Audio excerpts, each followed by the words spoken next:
vamos a decir, la culminación de, de todo lo que ya estuvimos hablando, de lo que ya los doctores estuvieron hablando acerca de todos los trastornos que pueden ocurrir en cuanto a las secreciones y a los pigmentos que el organismo, tanto el organismo animal como el organismo humano producen, ¿verdad? Entonces, la ausencia o el exceso en la producción de estas sustancias, entonces pueden desembocar o terminar en produciendo trastornos del tipo patológico que si bien algunas veces no son muy, no complican lo que es la existencia del animal o no comprometen la vida, de repente también pueden haber trastornos que sí lo hacen, ¿verdad?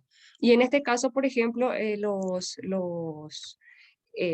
trastornos de los pigmentos que vamos a ver ahora, en realidad no suponen un riesgo para la vida del animal, pero sí de repente impresiona un poco al verlo, ¿verdad? Entonces voy a ver si puedo compartir aquí mi pantalla. Aquí está. No sé si ven, ¿se ve la presentación?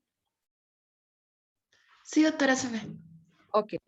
Bueno, entonces vamos a dar inicio a la clase en sí, ¿verdad? Nosotros estuvimos diciendo, en las clases pasadas estuvimos viendo que hay dos tipos de mal y humano, ¿verdad? Tenemos los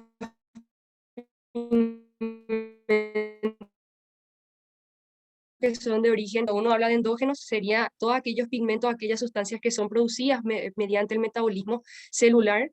Y también tenemos los pigmentos exógenos que son incorporados al organismo por medición o por otras vías, ¿verdad?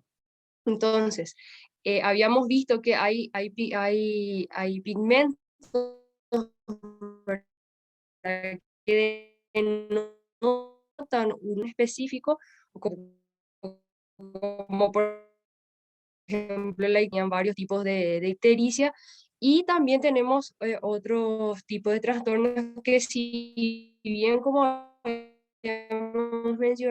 había mencionado, no comprometen la vida del animal, de repente lo que hacen es que la calidad, en el caso de la producción bovina, por ejemplo, la calidad de esa carne se ve afectada, entonces es sujeta a un descarte. Entonces, uno de los pigmentos, incluso volviendo atrás, ¿verdad? Los pigmentos que eran de origen endógeno, teníamos pigmentos que eran provenientes de lo que es el metabolismo sanguíneo, del tejido sanguíneo, ¿verdad? Entonces le teníamos a la hemoglobina, a la hematina, etcétera. Entonces, hay pigmentos que no tienen nada que ver con estas sustancias, pero también son endógenos. Y en este caso vamos a hablar y vamos a cerrar lo que es trastornos por pigmentos de origen endógeno. Entonces vamos a hablar de dos pigmentos en particular que no tienen nada que ver, como había dicho, con el metabolismo sanguíneo. Y en este caso sería primeramente la melanina. ¿Y qué es básicamente la melanina? La melanina es un tipo de pigmento endógeno, ¿verdad?, que va a variar en coloración de acuerdo al grado de polimerización de esta sustancia dentro del organismo. Básicamente es una proteína que deriva del mecanismo enzimático o de la oxidación enzimática o la degradación de la tirosina por medio de enzimas oxidasas, ¿verdad? Entonces, normalmente en el organismo animal y humano nosotros detenemos a la melanina distribuida en forma difusa. Si el animal o la persona, o sea, nosotros, si no tuviésemos melanina en el organismo, seríamos como una masa transparente, blanquecina, que prácticamente se nos vería todo lo que son los vasos sanguíneos, todos los órganos en sí, ¿verdad? Entonces, incluso la coloración que tienen los órganos se debe mucho también, no solo a los pigmentos sanguíneos, sino que también al grado de melanina que está distribuido dentro del organismo. Entonces, nosotros en todo el organismo animal y humano tenemos melanina. ¿Cuáles son las características? Y es muy importante recordar un poco acerca de lo que significa la melanina o qué es la melanina para poder entender los procesos patológicos que se dan a través de la ausencia o la presencia de esta proteína o de este pigmento. Entonces, básicamente presenta algunas características, como habíamos mencionado, ¿verdad? Que está distribuida en todo el organismo, básicamente está en forma difusa y como les había dicho, ¿verdad? Si no tuviésemos melanina en el organismo no tendríamos el color de pelo, que a veces no estamos un poco conformes con nuestro color de pelo y nos cambiamos el color a rubio, a rojizo, etcétera. Entonces, incluso esa afinidad con las distinciones externas que uno realiza al cuero cabelludo o al pelaje del animal, porque sabemos también, no sé si hasta algunos de ustedes, ¿verdad? Pero yo conozco personas que le tiñen el pelo, por ejemplo, a su perro, que no le, de repente los caniches son los más susceptibles a eso, ¿verdad?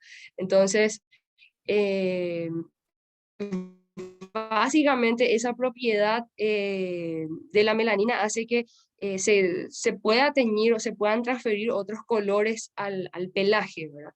Pero si bien como es bastante resistente a casi todos los agentes químicos y físicos, es sumamente sensible a los agentes oxidantes, por ejemplo, el agua oxigenada, que es lo que se utiliza justamente para decolorar el pelo y poder impartir otra coloración eh, diferente, ¿verdad?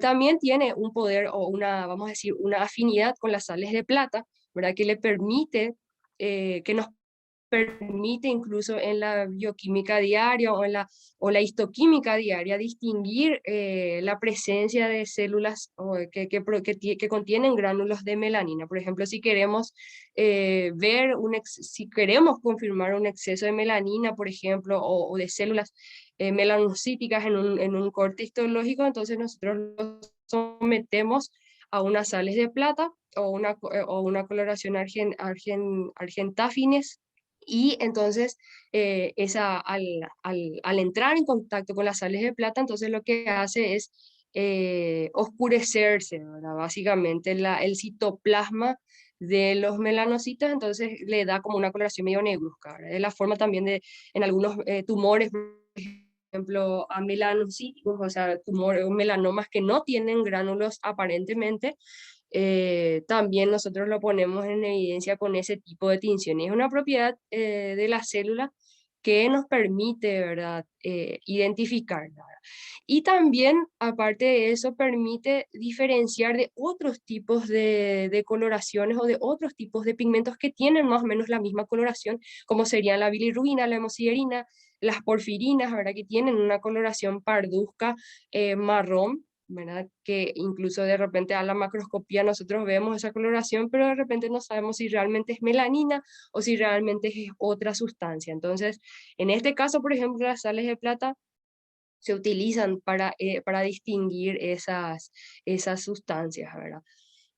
Pero normalmente nosotros ya sabemos, por lo menos macroscópicamente, tenemos idea de dónde podemos encontrar la melanina, ¿verdad? Bueno, pero en realidad, como había dicho, ¿verdad? La distribución de la melanina en sí es bastante variada. Ahora voy a resaltar mi puntero, a ver si... Ay, no, acá está, puntero láser. Bien, entonces nosotros podemos ver que en todos los animales, en todos, nosotros vamos a tener una cierta distribución de melanina en el organismo. Ahora, fíjense que hasta que los invertebrados, los vertebrados y los mamíferos en general tienen melanina en su sistema, ¿verdad? Pero hay varias diferencias, ¿verdad? Si bien en el caso de los invertebrados nosotros podemos encontrar melanina, incluso los invertebrados le podríamos poner a todos los insectos, a las serpientes, a todas aquellas especies animales que no tienen una estructura ósea, ¿verdad? O que le da esa capacidad de estar erguida, ¿verdad?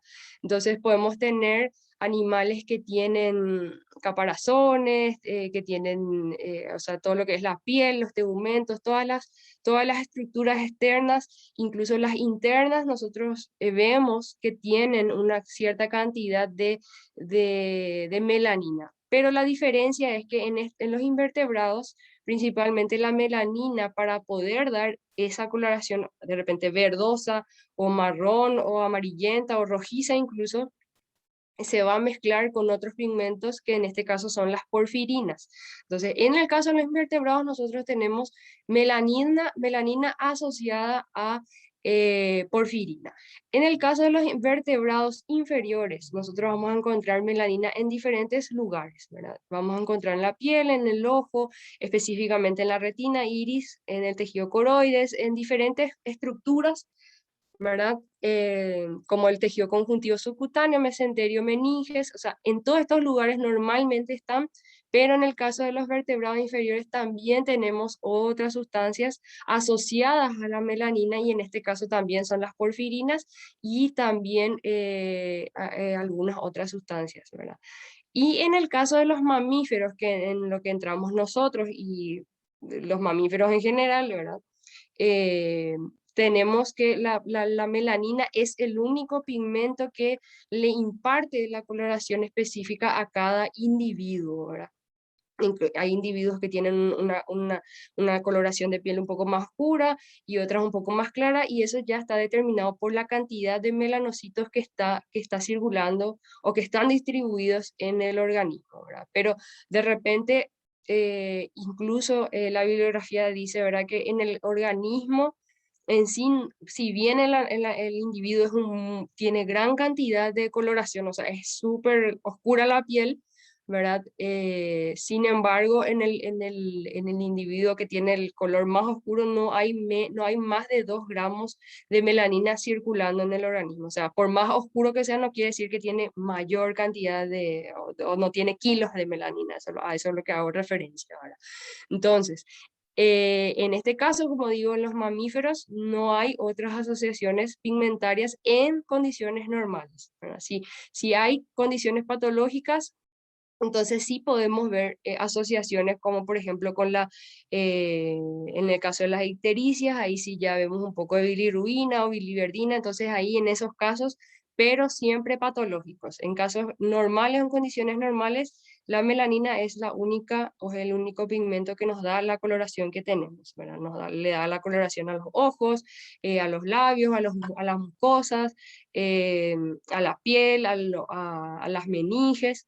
Entonces, incluso a los lunares que tenemos de repente en el cuerpo, que es algo en cierta forma normal, en algunas especies no hay esos acúmulos así puntiformes que se denominan lunares, o en realidad son nevos, es el término técnico, ¿verdad? Pero en realidad también incluso se consideran como defectos, ¿verdad? Pero hay cierto grado de patogenicidad en esas estructuras, ¿verdad? Que vamos a ir viendo específicamente en el apartado de patología cutánea, ¿verdad? Bien, entonces, ¿qué variedades vamos a tener dentro del organismo animal y humano? Vamos a tener varios tipos de melanina, o sea, en realidad 2 tipos de melanina, ¿verdad? Que son bastante fáciles de distinguir macroscópicamente, ¿verdad? Pero en cuanto a la química en sí, entonces hay unas ciertas diferencias de acuerdo a la cantidad o a la forma en que se van desdoblando o se van polimerizando estas proteínas, ¿verdad? Entonces, en este caso, la eumelanina, ¿verdad? Que sería, vamos a decir, proviene del griego prefijo eu, que es verdadero, ¿verdad? Que hace referencia a la pigmentación verdadera, que sería la eumelanina. Entonces, es la que realmente reconocemos por el color pardo amarillento, o sea, que varía de un color claro, pardo amarillento, o inclusive al color negro, que es, por ejemplo, el color de mi pelo o del color del pelo del pelaje de los animales que tienen una coloración negruzca, ¿verdad? Y después le tenemos a la feomelanina. Incluso pueden encontrar en algunas bibliografías escrita PHEO, que sería feo, se lee también, ¿verdad? Que sería una variación de esta melanina que tiene una ligera diferencia en cuanto a la oxidación en el proceso de formación de la melanina, que vamos a ver cómo también se realiza, ¿verdad? Y va a variar de un color amarillo claro, ¿verdad? Que serían los rubios, al rojo, ¿verdad? Que en este caso sería el cabello rojizo o pelirrojo que vemos mucho en el hombre o en las mujeres, o también vemos en algunas especies animales, ¿verdad? Que tienen ese pelaje rojo o que tienen por partes pelaje rojo. Entonces, la coloración básicamente, o la coloración que se imparte en el organismo y que por lo menos macroscópicamente podemos ver, está determinada por estos dos tipos de melanina, la eumelanina y la feomelanina. Bien, entonces, ¿quiénes son las células encargadas de producir estas sustancias? Las sustancias o sea, la melanina está producida básicamente por unas células especiales que derivan del neuroectodermo, ¿verdad? Que van bajando de la cresta neural y se van ubicando en todo lo que es el soma del nuevo individuo, ¿verdad? Entonces, estos melanocitos, que serían las células productoras o células especializadas, que se van a encontrar en diversas partes. Específicamente, o lo que más de repente vamos a ver, son, o que están en mayor número, en las capas basales de la epidermis y un poquito en lo que incluso podemos encontrar en diferentes tejidos, ¿verdad?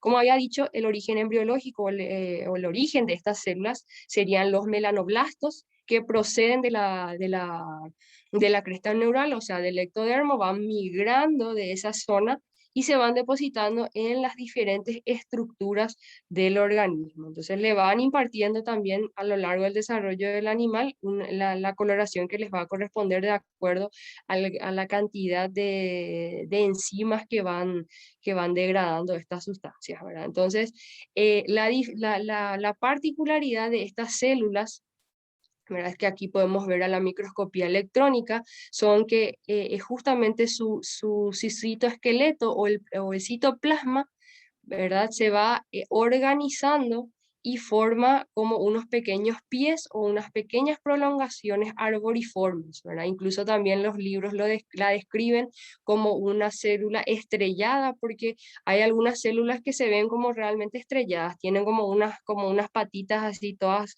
como unas puntas todas distribuidas en diferentes direcciones, ¿verdad? Y básicamente estos pies o estas prolongaciones celulares contactan con la membrana si hablamos de lo que sería la piel, contactan con las células epiteliales del estrato intermedio, ¿verdad? Del estrato intermedio, incluso también se encuentran en el estrato basal del tejido epitelial estratificado, como pueden ver aquí, ¿verdad? Entonces, esas membranas entran en íntimo contacto con lo que sería la membrana de los queratinocitos, que son las células epiteliales del tejido de la piel, ¿verdad? A este nivel, acuérdense que ya desde histología ya aprendimos que las células epiteliales de la piel se denominan queratinocitos, ¿verdad? Bien, entonces, esto es muy importante saber, ¿verdad? Porque uno se pregunta, ¿verdad?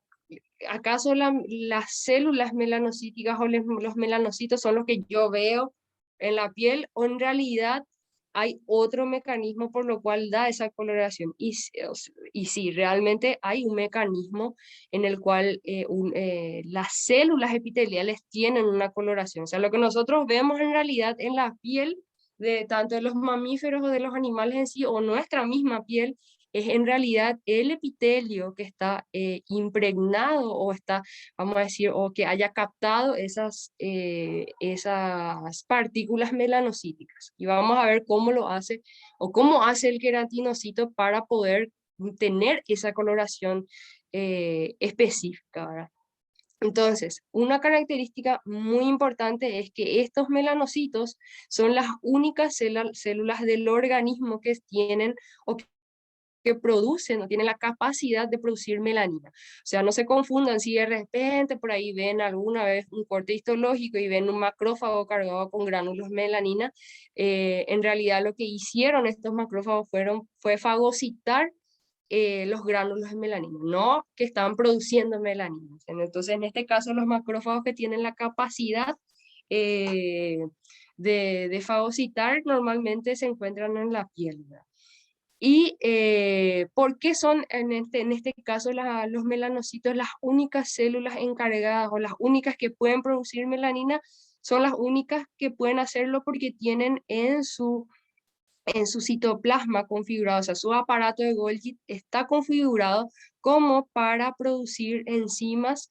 En realidad, realmente el retículo endoplásmico es el que él produce, ¿verdad? Entonces, el retículo endoplásmico produce la tirosinasa, que sería la enzima que va a degradar la tirosina, que es el precursor por el cual se produce la melanina. O sea, la célula en sí, el melanocito en sí, tiene que ingerir o tiene que fagocitar moléculas, o no fagocitar, sino que las moléculas de tirosina tienen que atravesar la membrana de este melanocito y van a ser sintetizadas o vamos a decir degradadas en el citoplasma de esta célula a través de la acción de la enzima tirosinasa. Bien, entonces, ¿cómo se sintetiza o cuál es cuáles son los pasos para sintetizar la melanina? Bien, entonces la melanina en sí se sintetiza en lo que es el retículo endoplásmico rugoso, ¿verdad? Fíjense que esta célula, ¿verdad? Esto es una microscopía electrónica, si ustedes se fijan, todos estos puntitos negros que ven a lo largo, vamos a decir, estas prolongaciones citoplasmáticas, son en realidad, son los gránulos de melanina que uno puede visualizar, ¿verdad? Hay veces que de repente, como les había dicho, cuando los gránulos no están muy maduros o cuando de repente una, eh, no hay una diferenciación de esos gránulos así con las tinciones normales, entonces estos se pueden ver con las tinciones de plata y normalmente se ven de este color, ¿verdad? Se ven de color negruzco, ¿verdad? Y fíjense cómo se sitúan bien ahí en la superficie ya apical, vamos a decirlo, de la célula, ¿verdad? Y bien en los pies terminales de estas células.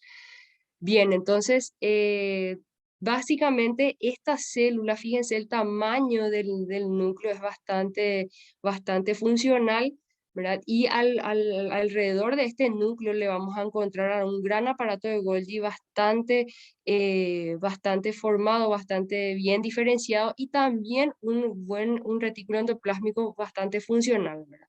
Entonces, ese retículo endoplásmico rugoso es el que se encarga de producir las vesículas que están llenas y cargadas de tirosinasa, ¿verdad? Esas tirosinasas se van a ir adosando, se van a ir incorporando en la membrana de esas vesículas primarias, ¿verdad? Que van a ser liberadas en lo que es el aparato de Golgi, vamos a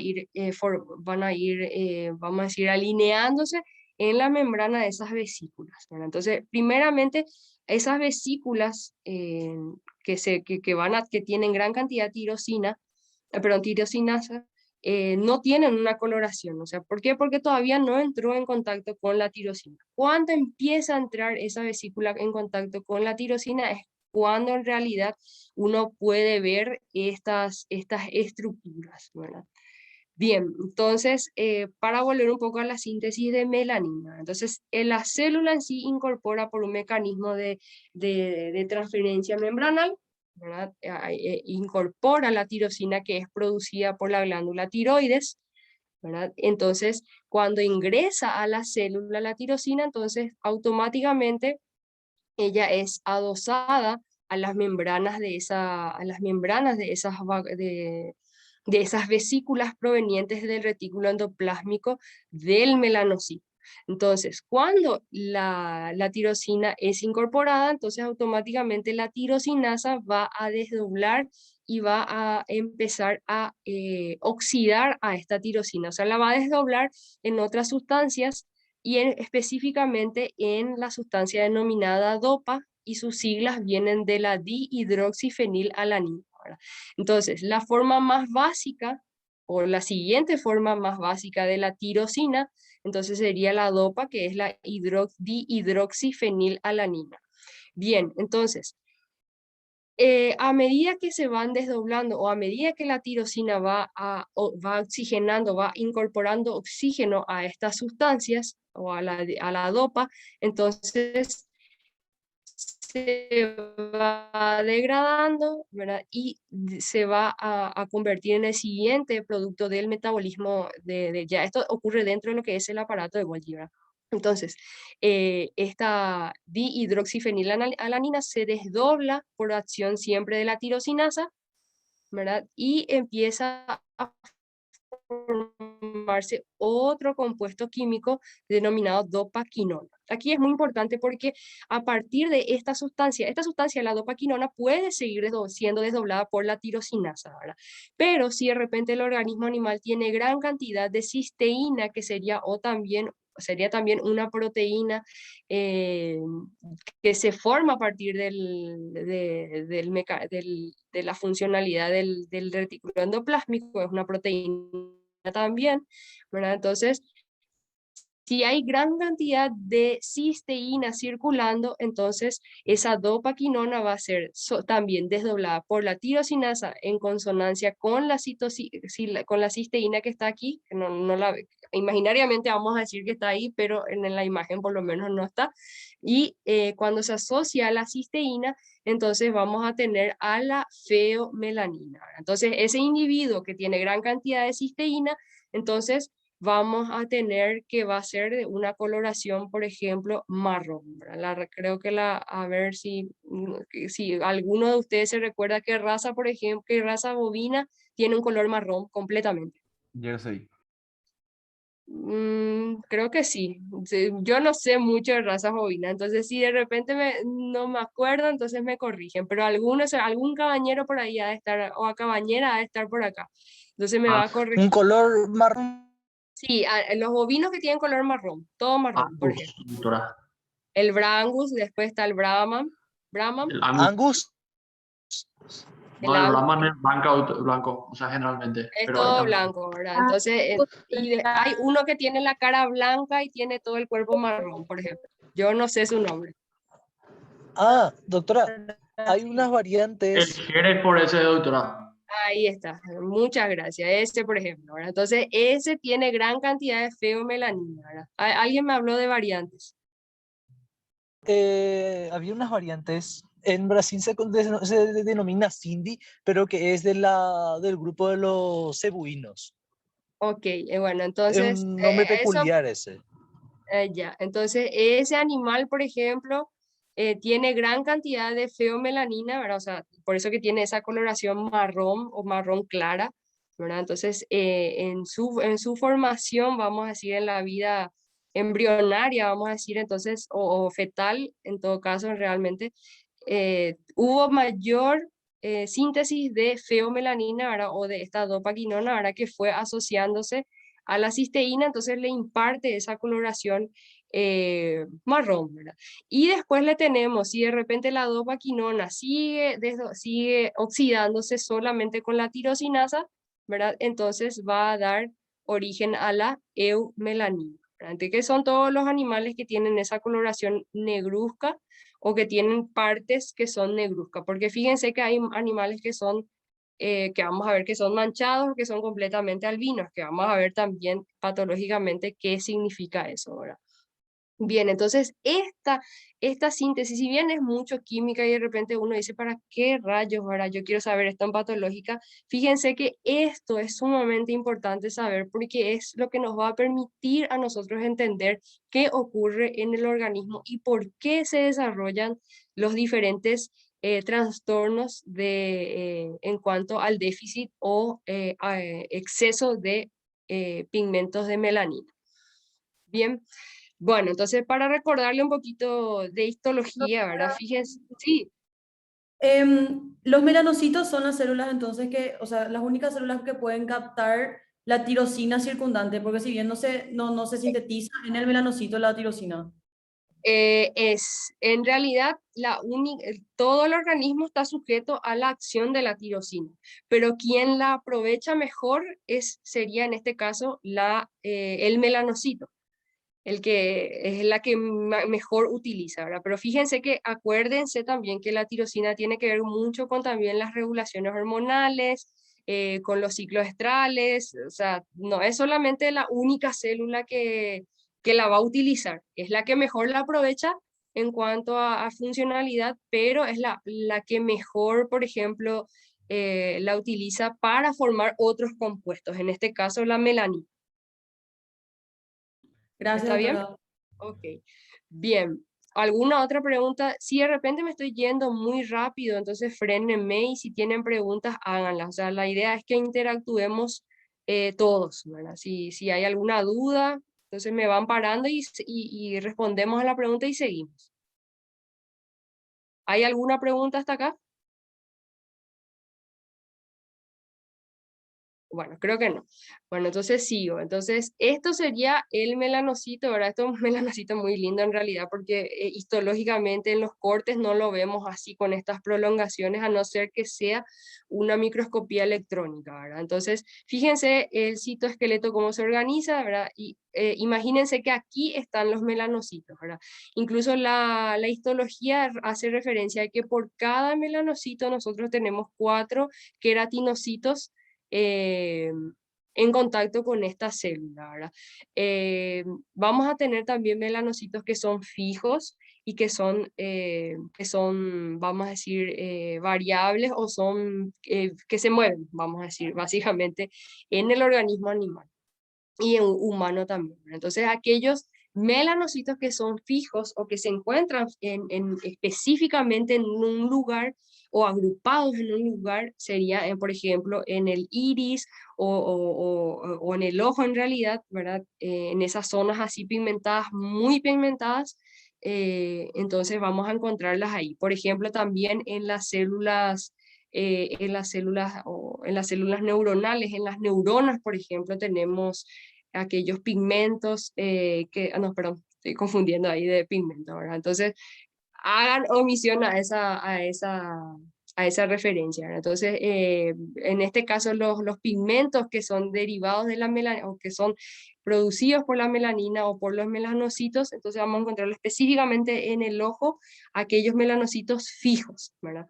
Y en el caso de los móviles o los que son variables, le tenemos a la piel, a la dermis y en algunas zonas de las serosas o en las mucosas evidentes, ¿verdad? Entonces, fíjense, una vez que se van produciendo esas vesículas intermedias en realidad se denominan cuando están partiendo de lo que sería el retículo endoplásmico, que en este caso es donde también se van a ir formando las moléculas de tirosinasa, ¿verdad? Entonces, todas las vesículas que salen de este retículo endoplásmico y van al aparato de Golgi, ¿verdad? Entonces van fusionándose con las membranas y van modificándose estas vesículas.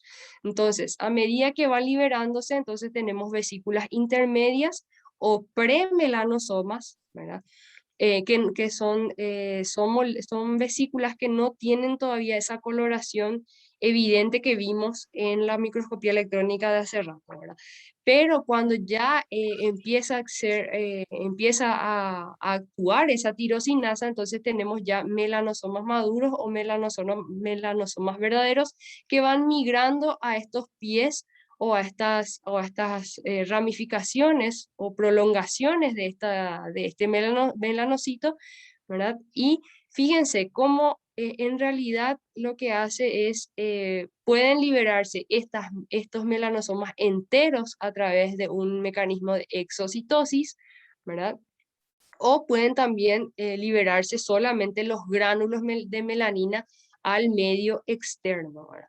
Pero también en el caso de la piel o del mecanismo de liberación, puede ocurrir también por medio de la citofagocitosis por parte de los queratinocitos. O sea, ¿qué quiere decir? Que los queratinocitos fagocitan parte de esos pies terminales donde hay vesículas de melanina y entonces incorporan a su citoplasma y fíjense cómo aquí estos queratinocitos ya tienen gránulos de melanina en su citoplasma, ¿verdad? Entonces, esas células, o si ustedes recuerdan el mecanismo de recambio de este epitelio cutáneo, fíjense que es un epitelio estratificado, entonces este epitelio va migrando, ¿verdad? Van reemplazándose por estas células que van muriendo, se van desescamando o descamando del organismo, y fíjense que van quedándose más aquí en la parte superficial aquellas células que tienen los pigmentos de melanina. Entonces eso es lo que de repente nosotros vemos básicamente en la piel, ¿verdad? Ese sería el mecanismo de incorporación de la melanina. Fíjense, por cada melanocito tenemos cuatro o tres, en este caso hay cuatro, aquí hay cuatro y aquí hay tres, seguramente aquí había uno más. Entonces, por cada melanocito nosotros vamos a tener cuatro queratinocitos que están en contacto con esta célula y son las que van captando por difusión a través de membranas, por citofagocitosis, que es un mecanismo de incorporación también de sustancias, específicamente de estas células epiteliales. Y si de repente los gránulos de melanina son liberados al medio externo, también son incorporados a través de difusión simple, a través de las membranas, ¿verdad? Fíjense que aquí las uniones son bastante íntimas, entonces casi no hay espacio intercelular, entonces es muy fácil la difusión entre estas membranas, ¿verdad? Entonces esa es la forma como el epitelio cutáneo incorpora, ¿verdad? La melanina en el organismo. Pero ¿qué pasa, por ejemplo, en aquellas superficies donde realmente uno ve unos puntos así focales negruzcos o pardos? En realidad esos sí son focos anómalos, vamos a decir, o acúmulos erróneos de melanocitos en forma específica en diversas superficies, ¿verdad? Por ejemplo, en alguna superficie de algún órgano vemos así un punto negro, o que no sea antracosis, por ejemplo, ¿verdad? Entonces ahí vemos, por ejemplo, acúmulos. Si uno hace una histología de eso o una histopatología de eso, va a haber gran cantidad de melanocitos en esas zonas, ¿verdad? Pero si fuese en cuanto a la piel, y si fuese un tejido de piel, o sea, un corte de tejido normal, entonces veríamos de esta forma la distribución, ¿verdad? Y si queremos verle de mejor manera, entonces uno lo tiñe con las sales de plata que ya había mencionado anteriormente, ¿verdad? Bien, entonces, no sé si hay preguntas con respecto a lo que es la síntesis de la melanina. No sé si algo no quedó claro. ¿Quedó todo bien claro? Doctora, Sí, dijiste que por cada melanocito hay 4 queratinocitos, ¿verdad? sí, ¿Y así después mismo. qué pasaba? O sea, ¿en qué iba después? ¿En qué se convertía Si de después? repente, eso como yo había mencionado, en el organismo los melanocitos están dispersos en todo el organismo, o sea, no solamente en la piel, están circulando en todo el tejido, en el espacio del tejido conjuntivo, ¿verdad? Nosotros vamos a tener melanocitos distribuidos en todas partes, pero si esos melanocitos no al distribuirse, se ubican, por ejemplo, vamos a decir, suponiendo nomás, ¿verdad? 10 melanocitos se ubican en un punto focal de alguna superficie orgánica, por ejemplo, sería, qué sé yo, la superficie del pulmón, o entre los neumocitos, o o de repente entre los hepatocitos, y uno ve macroscópicamente como un punto negro, ¿verdad? Entonces, en esos casos, por ejemplo, son acúmulos patológicos, o vamos a decir, distribución errónea de melanocitos, que si de repente son melanocitos patógenos, si tienen algún problema en la división mitótica, si están activados por oncogenes, entonces pueden desencadenar en procesos neoplásicos, por ejemplo, ¿verdad? O de repente le imparten nada más una coloración negruzca en esa zona en particular. Si son 2 o 3 puntos locos ahí que prácticamente no afectan, entonces no tiene mucha implicancia patológica. Pero si de repente sí empiezan a destruir el tejido, eh, que es totalmente diferente a él, entonces ahí sí hablaríamos de un proceso patológico. No sé si respondía a tu pregunta. Sí, doctora, está bien, gracias. Dale. Bien, entonces, como había mencionado, ¿verdad? Entonces, normalmente el proceso de producción de la melanina normalmente es constante, ¿verdad? Cuando hay un recambio del pelaje, ¿verdad? Específico por las épocas, de repente cuando hay menos cuando hay más altas temperaturas, cuando hay menos temperatura, entonces tienen que captar más luz. Entonces, de repente, esa melanogénesis está regulada mucho también por la parte hormonal y también la parte ambiental, ¿verdad? Pero en condiciones normales, esa melanogénesis es, vamos a decir, continua, ¿verdad? Cuando hay un recambio en las plumas, en los pelos, las uñas, entonces los melanocitos se van alineando en lo que es el folículo piloso o en aquellos folículos que van a dar origen a los pelos, a las plumas, a las garras. Entonces ahí eso es normal, o sea, la melanogénesis en sí ocurre en forma normal. Pero cuando de repente hay una alteración, de repente el organismo animal está expuesto a radiaciones, que no son ahora, por ejemplo, con estas radiaciones UV que están cada vez más fuertes del sol, exposición a químicos o a sustancias que lesionan las paredes orgánicas. Entonces ahí podemos tener, cuando hay un recambio de esos tejidos, podemos tener un trastorno por exceso de melanina o por déficit de la misma, o sea, o por déficit de la melanina. Entonces se recambia ese tejido y no hay más melanocitos, o de repente los melanoblastos, que serían las células precursoras de los melanocitos, se acaban. Entonces, o de repente ni siquiera están y se mueren las células melanocíticas o los melanocitos, entonces no hay una reposición. Entonces podemos tener trastornos por exceso o por déficit.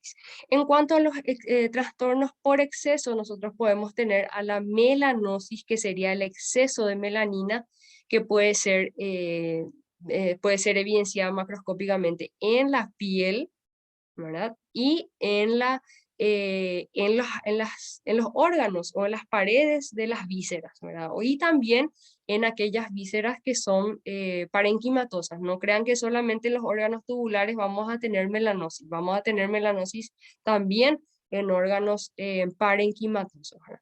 Normalmente la melanosis cutánea siempre va asociada a una hiperkeratosis, o sea, cuando hay una hiperproducción de epitelio, entonces también vamos a tener un oscurecimiento de ese epitelio, ¿verdad? Que también va asociado a la producción de nuevos melanocitos o a la diferenciación de nuevos melanocitos y que le imparte esa coloración oscura, ¿verdad? Incluso en el caso de la melanosis cutánea, fíjense que la melanosis cutánea también tiene mucho que ver con las alteraciones hormonales. Por ejemplo, si no hay una buena regulación en cuanto a la parte reproductiva, en cuanto a las hembras, de repente hay algún desbalance en la producción de progesterona, estrógeno, y también o hay un exceso de enzimas perdón, de proteínas tiroides, entonces ahí nosotros vamos a ver una hiperkeratosis y esa piel del abdomen, principalmente de las hembras, ¿verdad? Vamos a ver de una coloración negruzca oscura. Seguramente más de uno habrá visto de repente que su canina, su perrita, ¿verdad? Tenía de repente la piel súper rosadita y con el paso del tiempo o fue castrada o tiene algún trastorno tiroideo o de repente algún trastorno hormonal de otro origen, entonces se vuelve el abdomen negro, negruzco, así bien oscuro, ¿verdad? Y la piel de esa zona se vuelve súper gruesa también. Entonces, fíjense que aparte de sufrir una hiperkeratosis, o sea, un aumento o un engrosamiento del epitelio del abdomen, entonces también tenemos una melanosis cutánea, que siempre van de la mano. Si tenemos hiperkeratosis, normalmente siempre vamos a tener también una melanosis cutánea. En el caso de la melanosis visceral, normalmente ocurre lo que había mencionado. Ahora son acúmulos de melanocitos en zonas específicas eh, de los órganos viscerales, que le dan como un aspecto de tablero de ajedrez muchas veces. O sea, le dan así como un aspecto así puntillado, o si no, puede ser completamente cubierto por melanina, ¿verdad? También el tejido muscular puede tener depósitos de melanina, que esto, por ejemplo, es si de repente hay depósitos de melanina en la carne, y eso a la inspección es evidente, entonces esa carcasa o ese corte es eliminado o decomisado, porque la melanina se desprende, entonces puede impregnar a los otros cortes, entonces eso también es sujeto a decomiso, o sea, no afecta a la calidad cárnica en sí, pero sí a la parte estética, o sea, no es agradable al que va a comprar, a la vista del que va a comprar, ¿verdad? Uno de repente ve una mancha negra en un pedazo de carne y lo primero que le va a pasar por la cabeza es que el hongo negro, que ahora todo el mundo habla del hongo negro. Entonces, de repente es un motivo de decomiso, por ejemplo, incluso en los cortes así o de repente los órganos que son comercializados, por ejemplo, el pulmón, el hígado, que de repente se consume bastante. No digo, no sé si por acá, ahora por lo menos acá en la ciudad yo no suelo escuchar mucho la venta de menudencias, ¿verdad? Pero sí sé que en el interior de repente se consume más, entonces de repente si eso se ve incluso en el mercado externo, también en el mercado internacional se consume mucho eso. Entonces, si uno ve una mancha en el pulmón, obviamente va a pensar lo peor, no va a decir que es algo, vamos a decir, en cierta forma normal. Bien, entonces eso es en cuanto a los trastornos por exceso. O sea, si hay un exceso de pigmentos de melanina, vamos a tener, se denomina en realidad melanosis. Y los tipos de melanosis dependen de acuerdo a la localización. O sea, sería una melanosis cutánea y una melanosis visceral. En cuanto a los trastornos por déficit, el más común y el que de repente uno dice, bueno, un animal que no produzca melanina, automáticamente uno hace referencia al albinismo, por ejemplo, ¿verdad? Entonces, eso es lo primero que uno se le ocurre o se le viene a la cabeza. Todos aquellos animales albinos o personas que tienen ausencia de coloración, ¿verdad? Entonces hace referencia al albinismo, ¿verdad? Entonces, este trastorno por déficit o la ausencia de melanina puede ser por dos causas principalmente, ¿verdad? Por la ausencia o la pérdida del melanocito en sí, o sea, de las células melanocíticas. Hay una lesión marcada en el organismo o en la piel, y entonces al recomponerse esa lesión, por ejemplo, queda la cicatriz, pero queda como con una coloración un poco más blanquecina, diferente a lo que es la piel, ¿verdad? Y eso normalmente ocurre en personas y animales que tienen trastornos en la cicatrización, que cicatrizan en cicatrización queloide, ¿verdad? Que de repente no tienen a veces coloración y se quedan como una mancha o una marca rosácea, ¿verdad? Totalmente carente del color normal de la piel. Y básicamente también podemos ver un déficit en los en la melanina por los trastornos en la melanogénesis. O sea, en eso que hablamos anteriormente, la célula melanocítica o el melanocito está presente, pero él no tiene no tiene codificado el gen que produce la tirosinasa, ¿verdad? O que codifica la producción de tirosinasa por el retículo endoplásmico rugoso, ¿verdad? Entonces, en ese caso, la célula melanocítica o el melanocito capta lo que es la tirosina, pero no es capaz de oxidarla hasta los productos como la eumelanina o la feomelanina. Es como que no produce esa oxidación, porque o solamente desdobla hasta cierto punto, ¿verdad? O la tirosinasa no está bien configurada, vamos a decir, dentro de esa célula. Entonces, incluso podemos ver al pseudoalbinismo, que es una coloración un poco más clara, ¿verdad? Pero hay zonas pigmentadas, por ejemplo.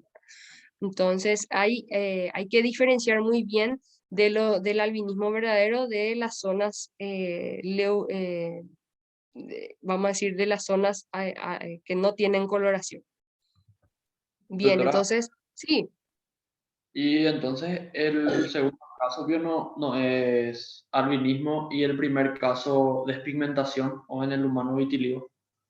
Sí, exactamente. No quiero nomás entrar mucho en las patologías dérmicas, porque en realidad la despigmentación, vitiligo, leucorrea, todas esas son patologías que son específicamente del tejido de la piel, ¿verdad? Por eso solamente mencionamos a grandes rasgos lo que serían los trastornos por exceso de melanina y por ausencia de melanina. Cuando lleguemos al apartado de patología cutánea, entonces ahí uno describe específicamente los trastornos cutáneos por ausencia de melanina. Gracias, doctora. Ya. Ok.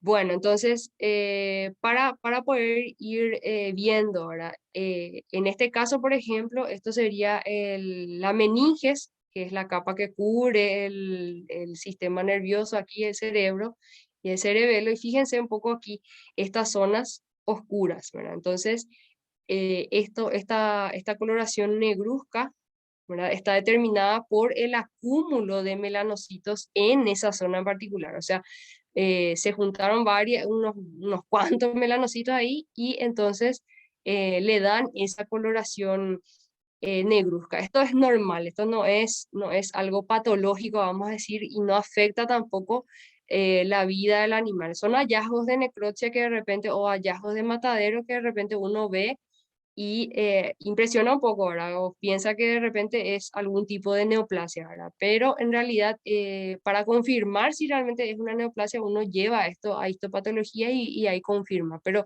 en el caso del ovino, normalmente nosotros vamos a encontrar estas manchas negruzcas que corresponden a cúmulos de melanocitos en la meninges, principalmente, ¿verdad? Entonces uno desprende la meninge y prácticamente ve las áreas cerebrales o las circunvoluciones, va a ver que no hay absolutamente nada, sino que es solamente en la meninges.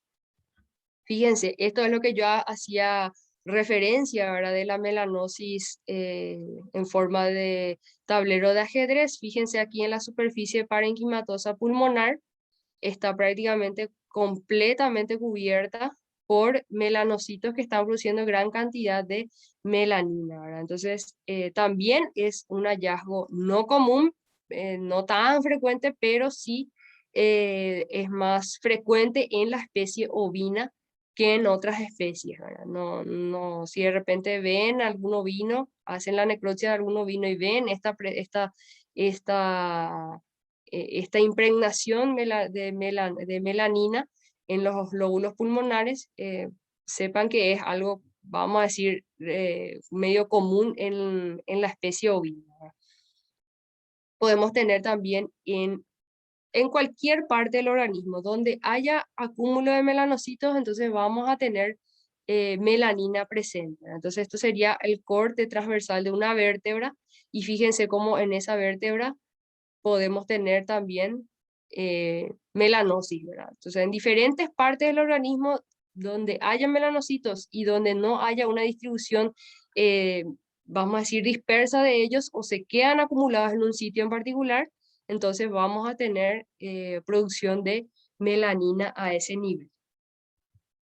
Y aquí también, ¿verdad? Fíjense, esto por ejemplo, estas son las famosas áreas sin pigmentación, pero fíjense que aquí hay acúmulos de melanocitos, ¿verdad? Hay muchas razas que de repente tienen esa particularidad y hay otras que de repente cuando hay alguna lesión muy marcada en la mucosa nasal, aquí en los orificios nasales, entonces de repente cuando se recambia o se repone ese tejido epitelial, ya prácticamente por debajo de él mueren también las reservas de células melanocíticas. Entonces solamente quedan restos de melanocitos que le dan esa distribución difusa, focal y difusa de manchas melanocíticas. Esto es normal básicamente en lo que es la piel de los caninos y de algunas otras especies, ¿verdad? Pero si de repente toda la piel, un albino verdadero, o sea, un animal que realmente es albino, no va a tener esta configuración, o sea, todo el pelaje va a ser blanco, toda la mucosa va a ser blanquecina, ¿verdad? Entonces sería un pseudoalbinismo, ¿verdad? Básicamente. Y aquí está lo que le estaba mencionando, la ausencia completa de precursores de la melanina, o sea, un déficit en la producción de melanina o en el déficit de la síntesis de melanina a partir de tirosina. Entonces, fíjense, aquí tenemos varios ejemplos de albinos verdaderos. Aquí tenemos un canguro que es completamente normal y aquí le vemos al otro que prácticamente no tiene coloración, a no ser que de repente tenga un poquísimo de coloración en los ojos. No siempre, pero la mayoría de las veces, o sea, en la mayoría de los casos no tenemos coloración ni en los ojos, ¿verdad? Que le da así el color celeste que uno ve en los animales albinos o en las personas albinas, en realidad es por por, vamos a decir, el juego de luz, de la refracción de la luz en el ojo, ¿verdad? Y fíjense, ¿verdad? Todo lo que es el pelaje, las mucosas, todo es ausente o carente eh, de pigmentación, ¿verdad? Bien, eso era en cuanto a lo que es melanina. Entonces, fíjense, la melanina es un pigmento de origen endógeno, no hemoglobigénico, no tiene un origen sanguíneo, vamos a decir, y es un pigmento que es producido por las células melanocíticas o melanocitos, ¿verdad? Haciendo un review o un pequeño repaso, entonces podemos decir que los trastornos en cuanto a melanina podemos tenerlo de diferentes formas, en ausencia o exceso de la misma. No sé si Permiso, hay doctora. alguna... Sí, Eh, yo escuché alguna vez que los Bradford solían tener una enfermedad de pigmentación alrededor de los ojos. ¿A qué se refiere exactamente? es fotopigmentación se denomina. Cuando pasa que esos animales son fotosensibles, prácticamente hay una ausencia de melanina, de melanocitos en esa zona, por lo cual entonces se producen las lesiones a nivel cutáneo, ¿verdad? Es la famosa fotosensibilización que puede ser producida también por ciertos vegetales, pero específicamente en esa raza es por el tema de la luz solar, que como no tienen, fíjense que la melanina en sí no solamente sirve para dar color, ¿verdad? No tiene una función estética nomás, ¿verdad? Tiene una función también protectora. Y en este caso, al no tener melanina o gran cantidad de melanina o melanocitos en esa zona, entonces son mucho más sensibles a que ese epitelio se degrade y empiece a ulcerarse y a lesionarse. A eso hace referencia. Muchas No sé si respondí. Creo que sí. Bien, Sí, entonces, está. Muchas gracias. dale. Bueno, entonces eso es en cuanto a la melanina. Si hay alguna pregunta, acuérdense que yo no puedo leer el chat, entonces si hacen a viva voz me ayudan muchísimo. Bien, otro de los pigmentos que en realidad no tiene una importancia patológica porque es parte del mecanismo de envejecimiento celular, vamos a decir, o el parte del envejecimiento del individuo, es la lipofucsina, ¿verdad? Pero igual la mencionamos porque en los libros de patología también habla de trastornos de pigmentos que hacen referencia a la lipofucsina, ¿verdad? Entonces, para entender un poquito de vuelta, ¿qué es la lipofucsina? La lipofucsina es un pigmento ya del metabolismo celular, es un pigmento senil ya que determina en cierta forma la edad celular o de repente la edad del individuo, y es producto del desgaste de esa célula, ¿verdad? Si bien puede ocurrir a temprana edad, es más frecuente en animales de edad muy adulta, ya de animales gerones. Básicamente es la acumulación dentro del citoplasma celular de los materiales que son degradados dentro de la célula. O sea, todos aquellos materiales que son degradados y que no pueden ser eliminados o que no son eliminados de la célula quedan en vesículas dentro del citoplasma y a esos residuos nosotros lo denominaremos lipofucsina. Normalmente son como había mencionado ahora, son productos ya del metabolismo celular y todos aquellos productos que ya no son, que no pueden ser degradados, que no son desdoblados o que de repente quedan como residuos dentro de la célula, entonces quedan en el citoplasma. Son parte del proceso autofágico de la misma célula. Y en condiciones normales o en algunas células que ahí estamos viendo en condiciones normales, aparecen tempranamente, ¿verdad? Y en qué células normalmente las vemos, que era lo que estaba mencionando erróneamente hace rato. Entonces la vamos a ver en el citoplasma principalmente o pericarión de la neurona. Si se acuerdan ese que le mencionábamos en histología, ese aspecto atigrado que tiene la neurona, es básicamente por los acúmulos o los depósitos de lipofucsina en el citoplasma. O sea, son vesículas de lipofucsina que le dan ese aspecto atigrado a la neurona, al citoplasma neuronal. También vamos a ver gran cantidad de lipofucsina en las células miocárdicas, especialmente en aquellos animales ya de edad avanzada. Si uno hace un corte histológico del corazón, podemos ver áreas o parte del miocardio que tienen como un puntillado parduzco. Y también podemos ver en los hepatocitos y principalmente en las células de la corteza adrenal. O sea, en esos lugares fisiológicamente es normal que encontremos pigmentos de lipofucsina. Pero cuando hay, por ejemplo, condiciones patológicas seniles propios de la edad, entonces podemos ver que impregna prácticamente todo lo que es la serosa y la mucosa del intestino, ¿verdad? Cuando hay una degradación importante de estos tejidos o de repente hay una muerte celular masiva de estos tejidos, entonces podemos ver que le impregna o le da esa coloración parduzca en diversas porciones. Puede ser todo el tracto intestinal o en el caso del canino puede ser también zonal. Entonces, en este caso, esta foto representa a una porción del intestino, ¿verdad? Que está impregnada con pigmento de lipofucsina y es bastante uniforme. Esto es apenas esta parte que vemos aquí representa una coloración normal del intestino que sería un color rosa pálido, ¿verdad? Pero aquí ya presenta una coloración parduzca que es básicamente lipofucsina.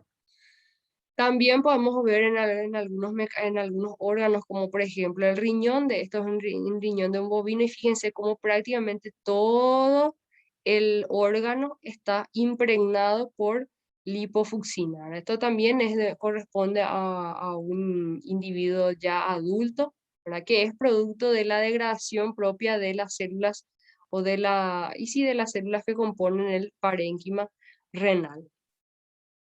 Y si uno ve a la microscopía, estos serían hepatocitos. Fíjense aquí, todos estos son los núcleos de los hepatocitos, son cordones de hepatocitos. Aquí le vemos a las sinusoides. Y si se fijan aquí bien, estos puntos parduzcos que se ven aquí son acúmulos o, vamos a decir, vesículas de lipofucsina que se encuentran, vamos a decir, en forma normal dentro de los hepatocitos, ¿verdad? También producto de la degradación de algunas sustancias que ingresan, de algunas drogas, de algunos metabolitos que de repente no son posibles de, vamos a decir, metabolizar a unas formas que puedan ser excretadas, entonces se quedan acumuladas en el citoplasma, ¿verdad? Entonces, si de repente todos estos hepatocitos tienen gran cantidad de lipofucsina en su citoplasma, entonces vamos a ver esa coloración oscura parduzca como la vimos en el riñón hace rato, ¿verdad? Pero si son zonas específicas, van a ser zonas de lipofucsinosis local o focal. Bien, ¿alguna pregunta que tengan hasta acá con respecto a pigmentos? ¿Algo que no haya quedado claro?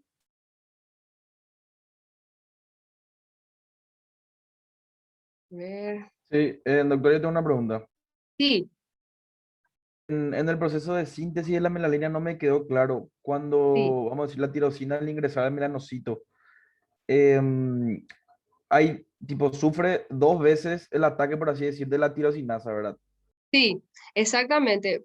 Fíjense que dentro vamos a hacer un poco referencia. Fíjense que esto, por ejemplo, es una vesícula, supongamos, es una vesícula intermedia, pero se denomina vesícula intermedia porque todavía no, la tirosina no está entrando en contacto con la tirosinasa, ¿verdad? Es captada, pero todavía no entra en contacto, ¿verdad? Entonces, esa tirosina es varias veces desdoblada o atacada por la tirosinasa. O sea, la primera molécula de tirosina, ¿verdad?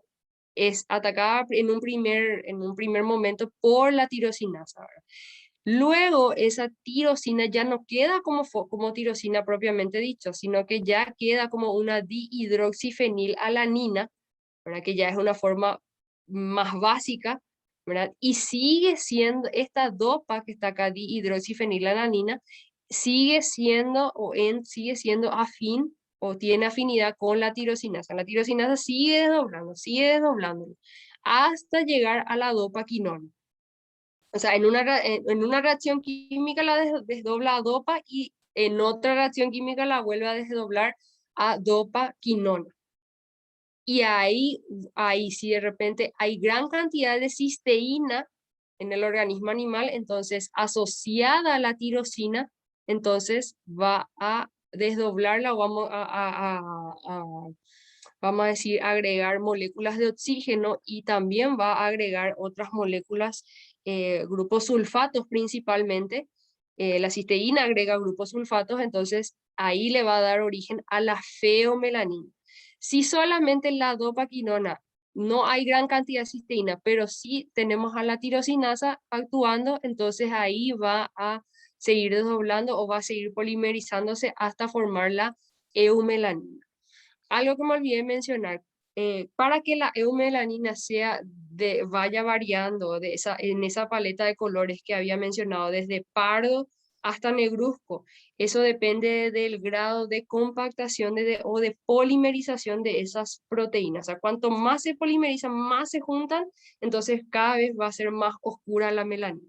Entonces quiere decir que la tirosina va agregando moléculas pero no se compactan, vamos a decir, en el caso de la melanina parda, por ejemplo, en aquellos cabellos marrones, vamos a decir, no marrones, sino que, y sí, más los marrones, porque la feomelanina serían los estirando a rojizos ya. No sé si respondí ahí a tu pregunta. Sí, doctora, excelente. Gracias, muchas gracias. Dale. ¿Otra preguntita?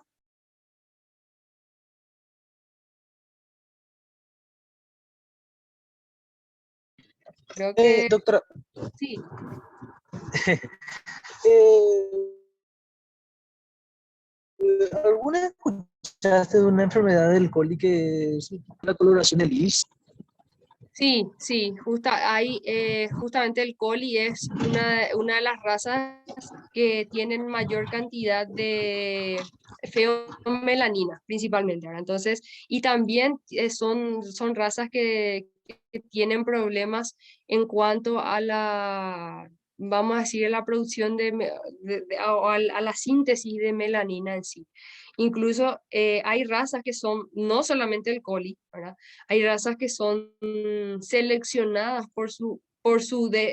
vamos a decir, deficiencia en la producción de melanina. Hay incluso productores que prefieren, en el caso de los perros, por ejemplo, prefieren animales albinos, ¿verdad? Porque se suponen un poco más caros, son un poco mejor vendidos porque son más lindos, etcétera, ¿verdad?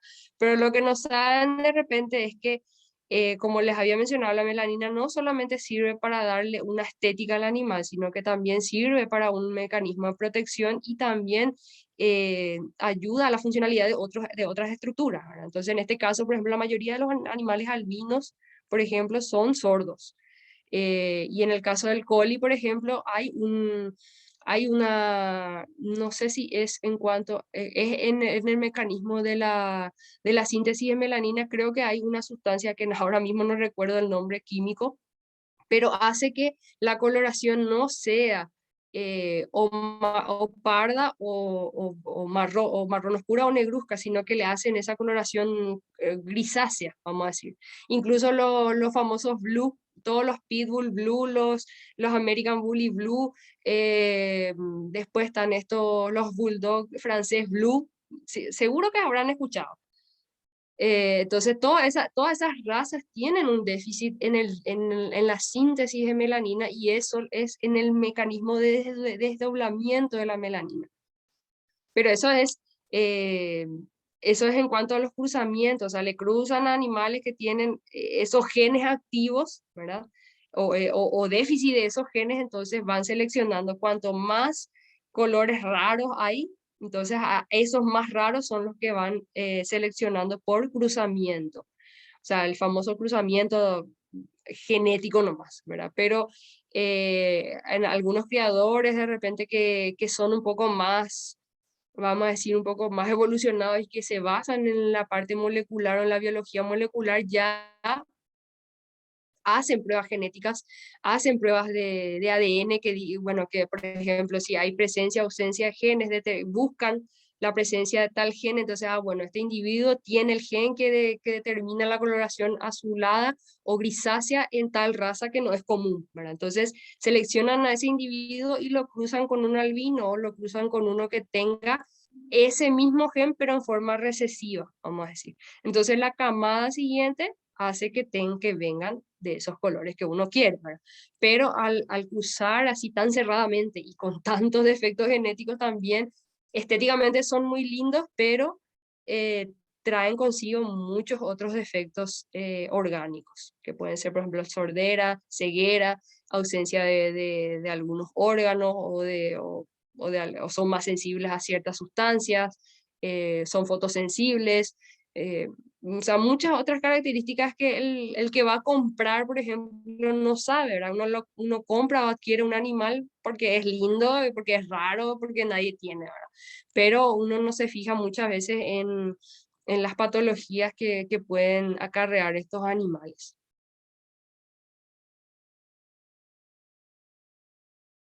¿Alguna otra preguntita? No sé si respondí a la que hicieron.